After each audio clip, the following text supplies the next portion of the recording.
Okay, hi everybody and welcome back. This time, Emma here, I'm on audio only because with this session we have 5 sales leaders joining us for a super exciting debate. So let's get straight into it, and I'm handing over this session to moderator Karen Powell, Managing Director at McCorkle.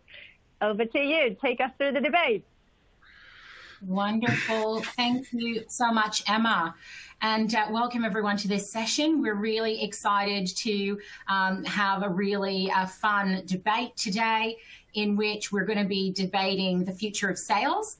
In our industry, we're all problem solvers and ever curious. And that's why no matter what your company and what your role, we really as an industry need to be always constantly challenging norms and our shared beliefs. So we're going to be doing that today. And we've got with us 4 brave, bold leaders who are going to shed their professional roles today and also those common beliefs for the next 35 minutes so that we could be more curious on a range of potential answers to the question that we're posing today. So today we put a question mark behind what does the future of sales in our industry look like? We've created 2 opposing teams to argue for and against. And we're going to be arguing against our assumptions around buyer expectations, engagement needed to close deals, ownership and responsibility of buyer experience, the types of skills that we need in an organization, as well as what is the realistic sales expectation look like. And ultimately, what is the need for disruption in sales? So I'm going to introduce our panel. So the team for sales disruption. So Carol Johnson is the Senior Director of Sales Enablement at Salesforce.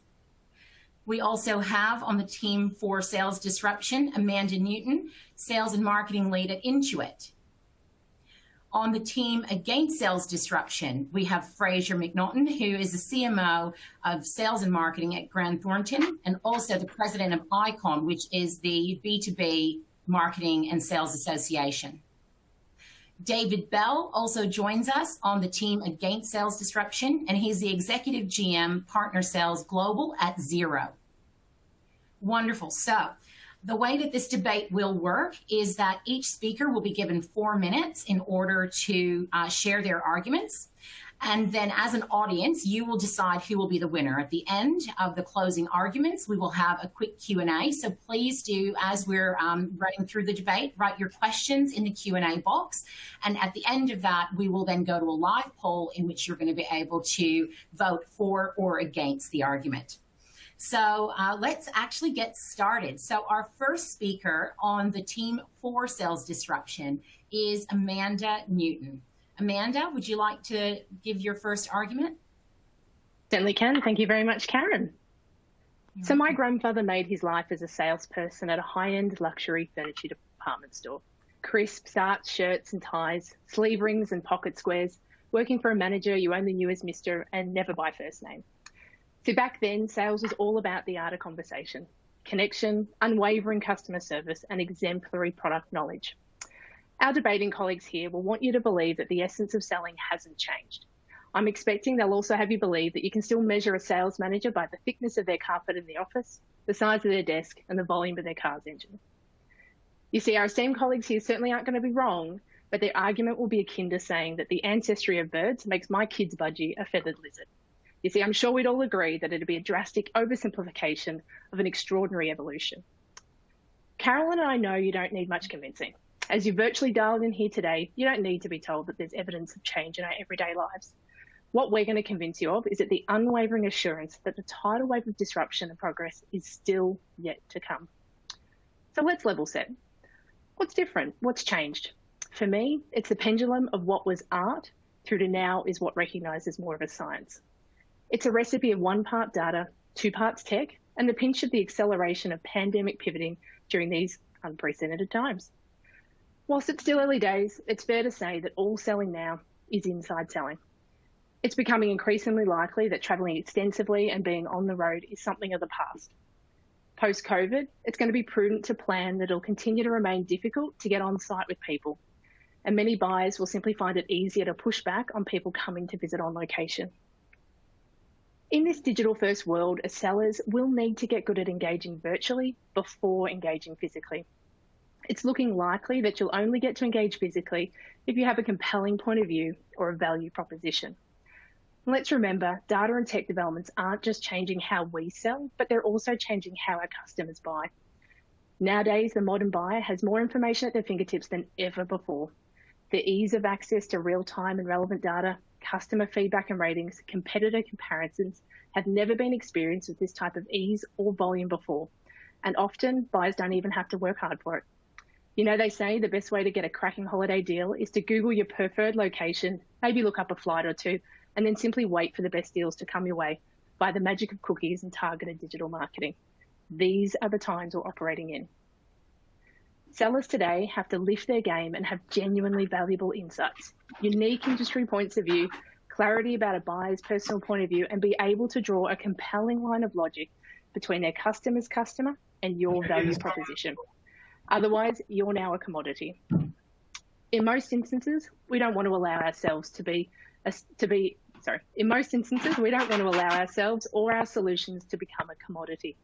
It's unconscionable to believe that what we do now as salespeople could be difficult to distinguish or even differentiate in the future. Sure, when something's been bought before and it's relatively low risk, customers can self-serve and purchase online without much or even any salesperson interaction, and that can be great for all involved. It's where there's complexity that there's a role best played by humans, where business cases need to be built, politics to be navigated, risks managed, consensus secured. These are the environments for sellers. Big problems with complexity. Our colleagues will tell you that it's always been about people. People buy from people. And yeah, they do.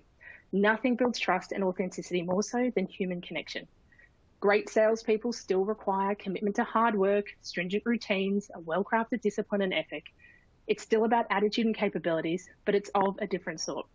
Forget pounding on the phone. Auto-prompted insights will drive outreach. Trigger events will be digitally monitored, captured, and served up for action. IQ and high EQ are now being replaced by the need for TQ, technical quotient, the ability to assimilate or adapt to technology changes and know why it matters and how to embrace and apply to drive these results. As I close and hand our argument to Carol later, I'll leave you with a quote by San Fran tech pioneer Tim O'Reilly. Let's not forget that at its core, what new technology does is create new opportunities to do a job that customers want done. Disruption is already bringing about change. My grandfather simply wouldn't recognize the sales processes of today, but he'd still understand that it's a customer-first world, disrupted and gearing up for even further change. Thanks, Karen. Fantastic, Amanda. Wonderful. All right. Fraser, you're up. Have you got a rebuttal for Amanda? You're on mute. You gotta love mute. And I do. Thanks, Karen. And Amanda's been very smart. In fact, she is correct. The route that David and I will go down is to talk about that very human aspect of sales. Even though it is very interesting to hear from Amanda's points around data and technology, which is a challenge I'm pretty sure all sales and marketing teams are constantly trying to grapple with. But we would like to take a step back, though, and answer the question that was posed at the very beginning. In essence, has sales been disrupted, or is it ripe for disruption? And we believe it's not ripe for disruption, and we would even argue whether it has ever been so. The fundamentals of sales haven't changed and will never change. The sales process has never changed, and no doubt, no matter if you're B2B or B2C, we still talk about top of funnel, we still talk about generating leads, we still talk about value propositions, and much, much more. Technology or machines or data, however you want to play it, now plays a larger part in the sales process. Of that, there's absolutely no argument. But tech is an enabler. It's a tool, if you like. Successful sales, especially in B2B, will always require the human element because at the end of the day, as Amanda says, people buy people. And many data sources prove that point. For example, my company, we recently conducted a survey of what's important to CEOs when selecting a professional services advisor to work with. There were 3 key areas they were looking for. 1, understand my business. 2, understand my industry. And the 3rd, most important, culturally align with me. Now, with the first 2, tech, data, processes definitely have a role to play. Think ABM, content strategies, lead generation campaigns, etc. However, that will get you to a certain point in the sales process. In effect, it will get you a place at the table. No tech can allow you to successfully demonstrate that you culturally align. No tech can help you at that moment that matters. You know, the really exciting moment when you put your best foot forward over the weeks and months, sometimes years, and it's decision time. No tech can build that basic human instinct of trust and demonstrating that you genuinely care. That has to be good old-fashioned human interaction, which in my close to 3 decades of sales, I started very young, has never changed. In Forrester's recent B2B buyer study, we noted that buyers are seeking out even more interactions, both human and non-human. However, the most valued interactions this year were personal dialogue with vendor representatives. So even in a pandemic, buyers still need that human interactions. They still crave it. Forrester's also noted that human interactions include dialogues with the provider, conversations with third parties, e.g. analysis of peers or customers, and one-to-many experiences such as conferences or seminars. Well, there's no change there.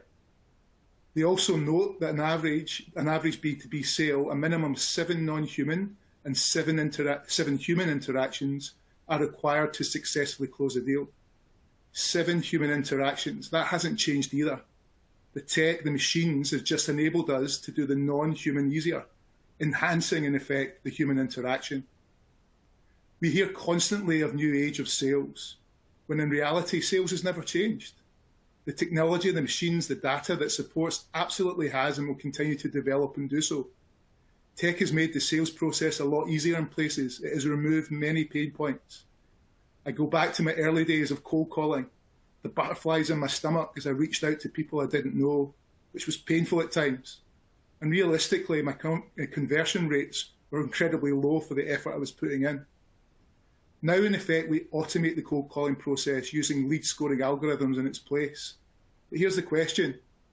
With the old-fashioned way of doing it and the new way of doing it, if you're sporadic and not targeted, will that change your conversion rate? Probably not. The tech and machines have allowed us to become far more efficient and sophisticated in how we can connect with buyers to share content that either demonstrates our expertise or that our product is the best fit. However, with both ways of working, one thing is the same. When you get to that nibble, when you've moved that potential sale to the next stage, when you've nurtured that relationship closer to the moment that matters, human interaction will always be required to close. That was the same 3 decades ago. It's the same now. And in our view, it will be the same in years to come. Thanks, Karen. Thank you, Fraser, for your compelling argument. Carol, your turn to provide second speaker. Thank you. Fraser, I'm afraid the data doesn't support the view. The customer's buying behaviour hasn't changed. Cultural and personal dialogue are only important to older buyers. Let's think about today's buyer. According to the Wharton School of Business, 73% of millennials are involved in the decision-making process, and 1/3 are the primary decision maker. Forrester tells us that 68% of B2B millennial buyers gather information online, and when you do connect, they're 60% through their buying process. They've identified needs, understood your product, its value, and the likely price. In fact, most of them prefer to execute a buying process without any contact with a salesperson. These are the decision makers of the future. And let's think about the seller of the future. If you would, fast forward with me to 2025. We're going to meet Mary, one of Acme Manufacturing's top performers. She opens her laptop on a Monday morning preparing for her prospect meeting with Sally at noon. Now, 3 weeks earlier, Steve, Mary's incredible sales assistant, called Sally out of the blue to set up the meeting.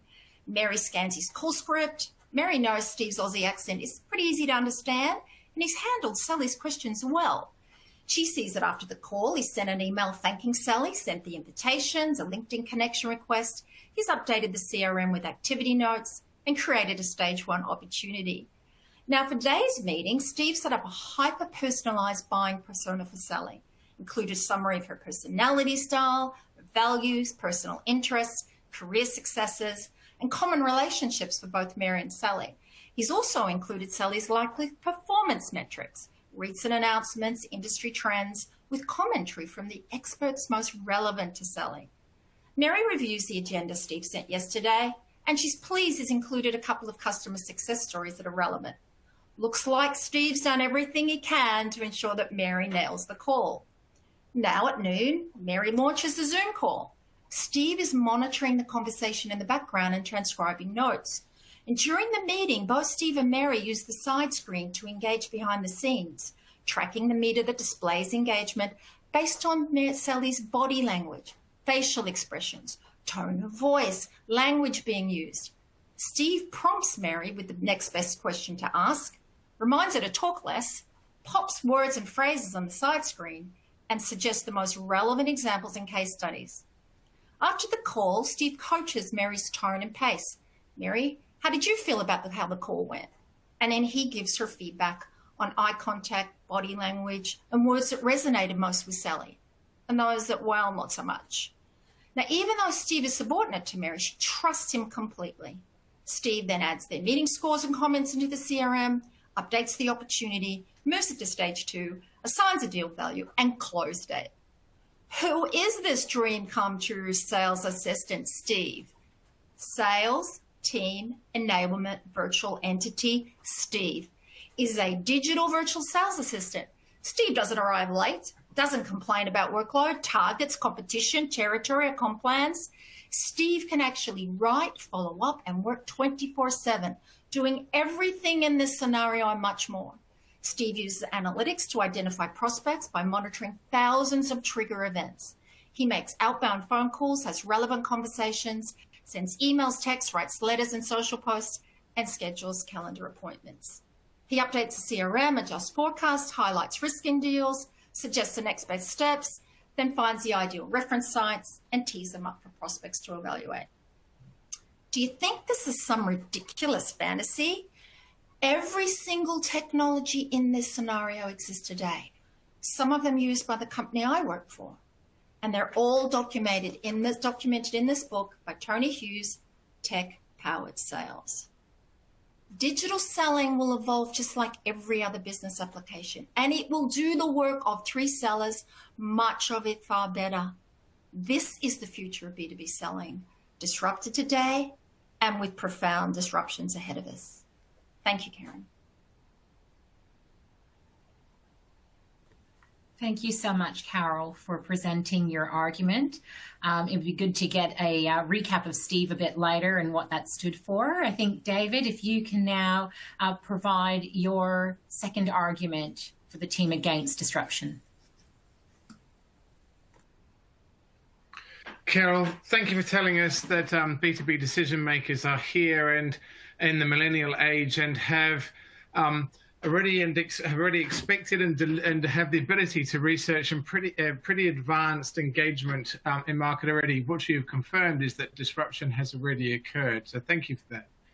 10 years ago, in 2011, the fourth industrial revolution was coined out of a German government project, commonly known as I4, often called artificial intelligence or Internet of Things, where integration, communication, self-monitoring of machines lead to amplified outcomes with limited or no human intervention. In 2013, McKinsey's Sean Langton and Brian Stafford discussed the fact that B2B sales was being consumerized to such an extent that even enterprise B2B sales, that is deemed the bastion of the C-suite relationships, long lunches and the golf course, now more closely resemble B2C e-commerce for many. Today, large enterprise customers can research, test, and start paying for products without even leaving their device from anywhere in the world. There are 3 main areas that demonstrate disruption to the sales enablers have happened. First, the explosion of channels. Sales process done well has always required a business to provide a customer experience that is both seamless and consistent. The I4 revolution has now demanded that this is done across many more channels, in multi-jurisdictions, both digitally and physically, at a speed deemed real-time. In a further paper published by McKinsey in March of this year, the discussion around the need for omnichannel B2B sales argued not, is it coming, but the omnichannel is here to stay. Buyers aren't just moving to omnichannel, they have arrived. It goes further to state that omnichannel is now the standard and not the exception. Even as in-person engagement re-emerges as an option as we come out of COVID, buyers made it clear that they prefer what is now known as a cross-channel mix, choosing the in-person only when relevant. Second, the digital and now for subsequent i4 revolution has created untold ways of capturing data on what and why people make the decisions they do every day. In a white paper written back in 2017 by Kim Dilmagani, he discussed how artificial intelligence is transforming B2B sales. The speed and accuracy that AI can track and learn what potential customers want and need, therefore driving decisions that make an influence, has been amazing. The ability to build a picture of a potential customer through data has not only become more accurate, but can be achieved at scale today. It has meant that a B2B salesperson can enter the human-to-human moments that are so important with a greater degree of knowledge, confidence, and ultimately trust, leading to a better conversion. Third, the power of having a conversation that is relevant has always been critical. Sam Bacchetta in B2Bmarketing.net stated in 2020 that every good B2B salesperson knows that having a deep understanding of your customer is key to selling effectively. Nothing can replace the human-to-human connection when trying to connect with your core audience. However, the disruptive effect of the i4 revolution has meant that we can now have these conversations on an always-on, one-to-one basis. Content can be adapted to suit the individual, even down to the color of photograph, and all these can be done at scale based on individual preferences. We are no longer limited by the size of our workforce to achieve a sense of trust with the customer and deliver the story we need to deliver. In fact, we can now increase the effectiveness. A fully AI-driven content strategy leveraging micro-segmentation is here and is delivering the conversation to the individual in a channel of their choice at a moment when that potential customer has the time to connect. So to close, the sales process still holds true, and we believe will never be disrupted, yet sales enablement has been disrupted. We've experienced the i4 revolution, and therefore we'll be in it for some time to come yet. Thank you. Great, David. That concludes from the team against their second speaker. And so now we're going to have a closing argument for the team for disruption. And Amanda, Carol, you will be giving the closing. Correct. Thank you. Thank you. David and Fraser would have you believe that the fundamentals of selling have not changed. And Amanda and I agree that there's a couple of elements that might stay the same. That ability they mentioned to create trust and emotional connection. That's powered by empathy, imagination, and creativity. That's the domain of humans. It's the fundamentals of how we do this, how we engage with customers. That has changed and will continue to change, and that change will be profound. We've established today conclusively that B2B selling has been disrupted, with field sellers becoming inside sellers, with lower cost people powered by ever-evolving tech stacks, with marketing sales being fused for content-driven demand generation, and with humans being injected at the right moments of a buyer's journey of enticement and discovery. The days of the road warrior are gone. Today's salesperson can do everything from her desk. She makes herself omnipresent through multi-channel networking, relevant through AI-driven insights, and surfaces the things she should be working on, and AI qualifies her opportunities with rapid risk analysis. Her meetings are remote, the customer signatures are secured online. The modern sales reps today spends in-person time with customers only at their request, and sometimes not until after the purchase. This disruption will continue, and the velocity of change will increase. Finally, the Gartner Future of Sales report predicts that by 2025, 80% of B2B sales interactions between suppliers and buyers will occur in digital channels, and that there will be 33% fewer salespeople as a result. The question we must ask ourselves is, will I be one of the survivors? Thank you, Karen. Thank you, Carol, for your closing argument. Fraser, would you like to give the closing? Thanks, Karen. Let me tell you about my experience with Steve just this week. Whilst this is a B2C story, I purchased from a store back in my hometown of Glasgow a shirt of my favourite football team. And 2 days later, on my social media channels, up popped that this might interest you.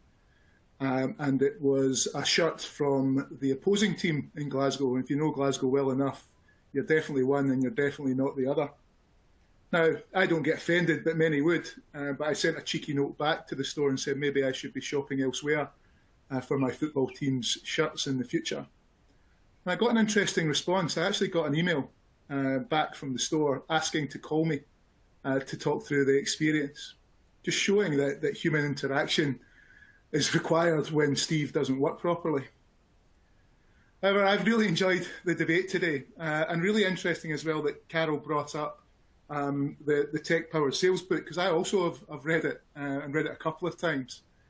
And it's interesting that Tony Hughes refers to right at the start of the book, page 3, where he clearly states that whilst machines can now, amongst many things, filter big data, trigger events, task automation through AI, automate workflow, etc., only humans can storytell.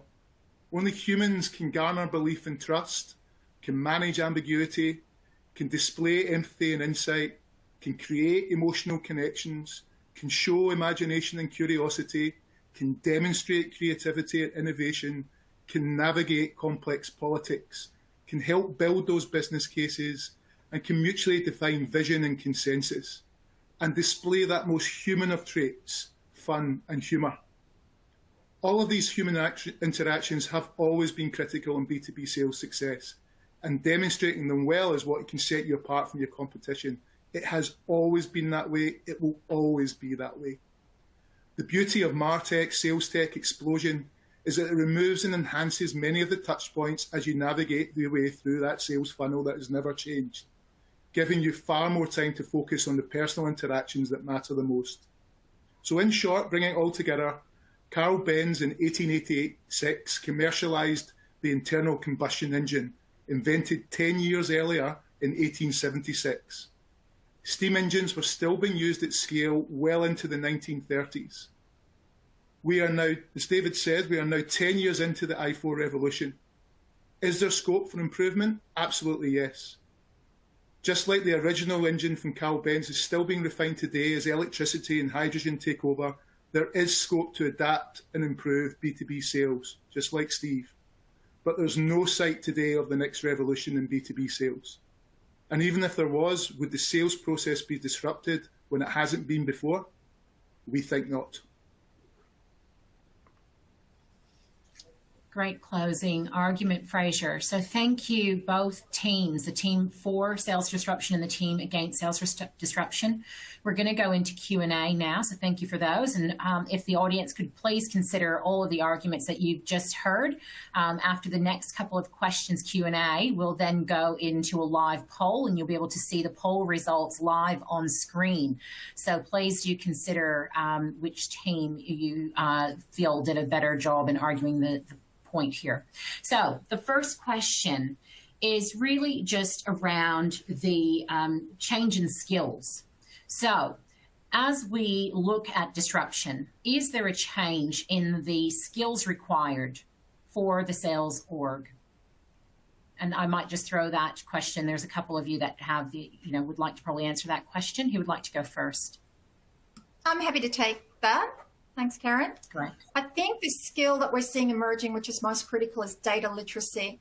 In the years gone by, we always talked about business acumen, and now we talked about data acumen.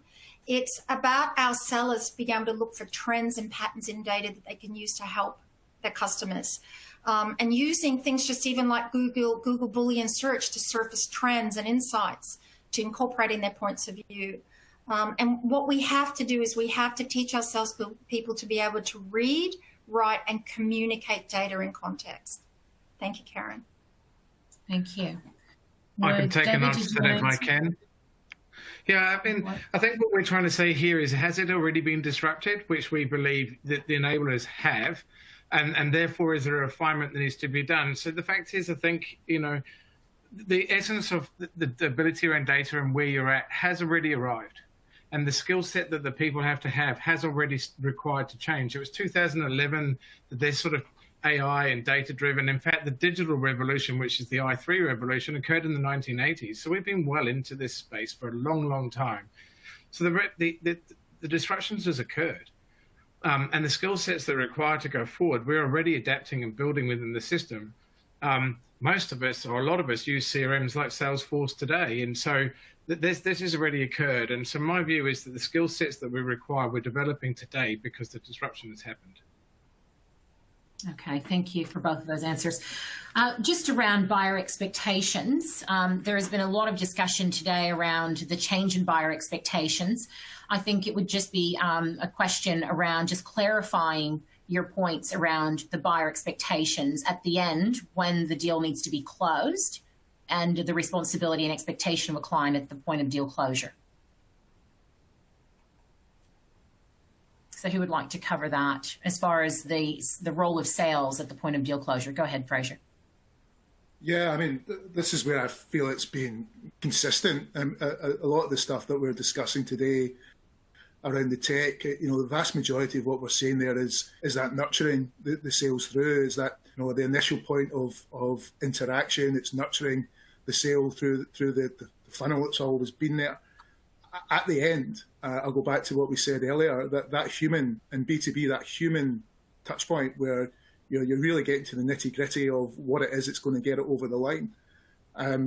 It needs that human interaction. It's never changed that way. And certainly from the research that we've done in our own business, with our own clients, with our own prospective clients, they've absolutely told us that. And I go back to that number one piece to CEOs buying professional services, which I would imagine would be very similar across B2B. That cultural alignment is becoming more and more important. And that human touch is got to be there to demonstrate that. And in post-pandemic world where social license is everything, that cultural alignment is going to become even more important. And I don't believe tech machines can do that for you. Okay, fantastic. I think that covered off one of the questions that just came in around what type of selling will be disrupted most, less sellers and more technology, or self-serve. I think that was answered there by you, Fraser. But Carol or Amanda, did you want to add to that?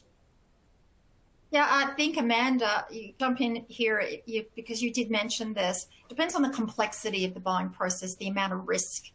Human interaction will be inserted when it's new, it's complex, and it's very expensive.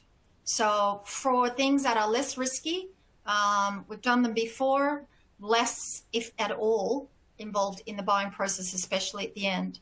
The other thing I would say is, don't forget, a third of the decision makers today are millennials, and more coming into those senior roles. They do not want nor trust sellers. They don't want an interaction with sellers. If it's possible, they want to execute the entire buying process without interacting with a salesperson. And that is a key thing, a key data trend to watch in your own businesses. The age of some of our customers who want that cultural alignment, those people will move out of those roles, and the millennials will move into them, and they are very different.